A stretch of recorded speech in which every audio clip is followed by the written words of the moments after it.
मौत से तंग अपने बचपन की एक घटना कहा है।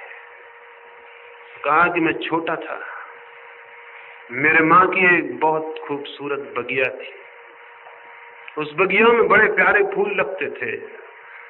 सारे गांव के लोग उस बगिया के फूलों को देख के हैरानी में रह जाते थे और दूर दूर के गांव के लोग उन फूलों को देखने आते थे।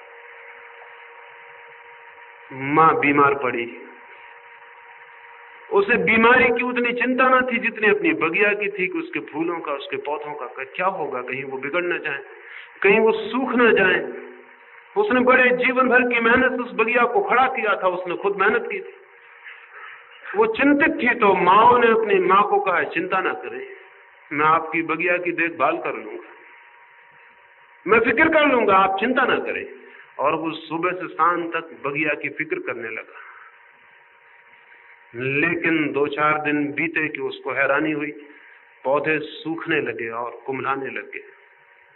तेज धूप के दिन थे और बगिया मुरझाने लगी और जो कलियां आई थी वो कलियां ही रह गई, फूल न बन पाई। वो बड़ा चिंतित हुआ और ज्यादा मेहनत करने लगा। सुबह से शाम तक बगिया में ही मेहनत करता।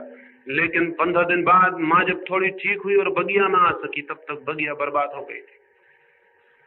पौधे कुम्हलाए हुए खड़े थे, पत्ते सूख गए थे। उसकी माँ हैरान हुई। उसने कहा, तुम दिन भर बगिया में रहते थे और ये क्या हाल हुआ? माँ ने कहा, मैं तो एक एक फूल को पानी पिलाता था, एक एक पत्ते को पोंछता था, एक एक फूल को चूमता था कि बढ़ो, बड़े हो जाओ। लेकिन पता नहीं क्या हुआ कि बगिया सब सूख गई। उसकी माँ हंसी और उसने कहा, पागल, फूलों में फूलों के प्राण नहीं होते, प्राण होते हैं जड़ों में। तू फूलों को नहलाता रहा और जड़ों की कोई फिक्र न की। जड़ें दिखाई नहीं पड़ती, अदृश्य। फूल दिखाई पड़ते हैं, दृश्य। लेकिन जो दृश्य है उसकी जड़ें अदृश्य में, जो दिखाई पड़ता है उसकी जड़ें उसमें है जो दिखाई नहीं पड़ता। अगर उसकी तूने फिक्र की होती तो फूलों की कोई फिक्र करने की जरूरत नहीं थी, वो अपनी फिक्र खुद कर लेते। अगर तूने जड़ों में पानी दिया होता तो फूल तो अपने से आ जाते, पत्ते अपने से ताजे हो जाते, वो तो जड़ों की ताजगी से अपने आप ताजे हो जाते। लेकिन तू तो पत्तों और फूलों को नहलाता रहा और जड़ें सूखती चली गई। जड़ें सूख गई तो पत्तों और फूलों को कोई कितना ही नहलाए, उससे कुछ भी नहीं हो सकता।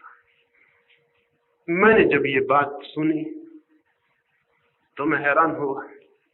ये बात तो पूरे आदमी की जिंदगी के बाबत सच है। हम फूलों को संभाल रहे हैं और जड़ों को भूल गए। नीति तो केवल फूल है, सुंदर सुंदर फूल हैं, सत्य के, अहिंसा के, प्रेम के, करुणा के, बड़े सुंदर फूल हैं और जिस जीवन में खिलते हैं वो बहुत धन्य है। लेकिन वे फूलों की जड़ें आत्मा में है और जो उन फूलों को ही संभालता है उसकी आत्मा की जड़ें सूख जाएंगी, उसकी बगिया में फूल न खिलेंगे। फिर एक रास्ता है, बाजार में प्लास्टिक के, कागज के फूल मिलते हैं, वो उनको खरीद लाया और उनको अपने ऊपर से चिपका लेगा और फिर उन्हीं फूलों को मान के जी लेगा। हमारी सब अहिंसा और सब प्रेम और सब सत्य उधार और बाजार से खरीदा हुआ है, वो ऊपर से चिपकाया हुआ है, वो कागज के फूलों से ज्यादा नहीं। उसकी जड़ें धर्म की आत्मा से नहीं निकली है। इसलिए तो कैसे हम धर्म की जड़ों को पकड़ पाए, जीवन की जड़ों को, वो जो रूट्स हैं हमारे भीतर, उनको हम कैसे पानी दे पाए।